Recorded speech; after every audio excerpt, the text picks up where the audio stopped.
వస్తుంది కదా, దాన్ని సబ్స్క్రైబ్ చేయండి. సబ్స్క్రైబ్ చేసిన బెల్ను ఆల్ అని ప్రెస్ చేయండి. నా అన్ని నోటిఫికేషన్స్ అనేది మీకు ఆటోమేటిక్గా వస్తాయి. మనమైతే 100 సబ్స్క్రైబర్స్ అనేది క్రాస్ చేసాం. యూట్యూబ్ వాళ్ళు 100 సబ్స్క్రైబర్స్ దాటామని మనకి మెయిల్ అని చేశారు. నన్ను ఎంకరేజ్ చేసిన వాళ్ళు ప్రతి ఒక్కరికి నా హృదయపూర్వక ధన్యవాదాలు. ఇట్టే నన్ను ఎంకరేజ్ చేయండి. సబ్స్క్రైబ్ చేసుకున్న వాళ్ళు సబ్స్క్రైబ్ చేసుకుని బెల్ కొట్టండి. Thank you.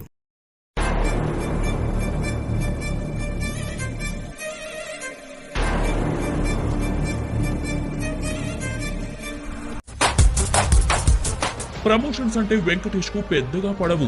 ఈవెంట్ ఏదైనా 2-3 నిమిషాలు ఇంగ్లీష్ లో మాట్లాడామా వెళ్లిపోయామా అన్నట్టు ఉండే వెంకీ 4 సినిమాలకు చేసే ప్రమోషన్ ని బుక్క సైంధవ్కే చేశాడు.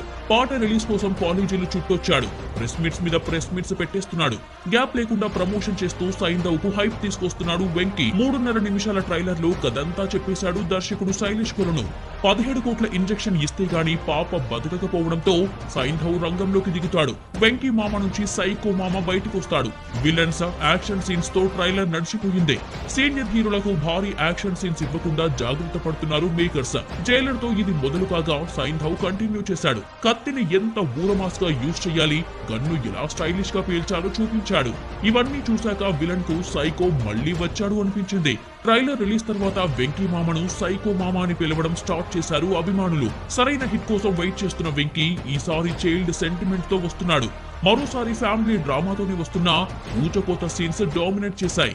దసరా తర్వాత సంతోష్ నారాయణ మ్యూజిక్ ఇచ్చిన సైంధవ్ 13న థియేటర్స్ లోకి వస్తోంది.